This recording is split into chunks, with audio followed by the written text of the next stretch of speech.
those computations, I wanted to look at it as a percentage.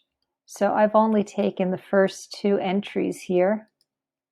I'm going to copy that and paste it down below.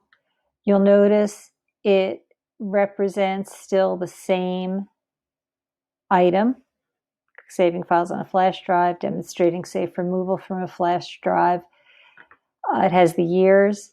All I have to do is click one calculation at a time and change it to percent of the grand total. And now I can see those numbers as a percentage. And since it's just a spreadsheet, I can highlight and decrease the number of decimals.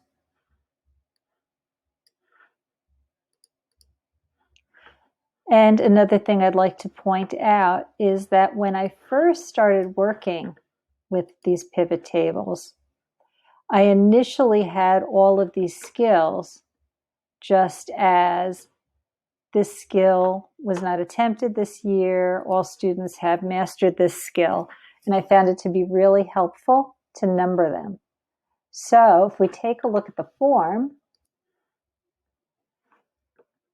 collected the instructor's email address, which I deleted from the data. And then this is the skill. And did they 1, 2, 3, 4, 5, 6 either master or to be mastered? I ended up doing a search and replace to make all of the 2s a 1. The students have begun working on the skill. It was not attempted this year. They needed assistance. The skill belonged in a higher grade level.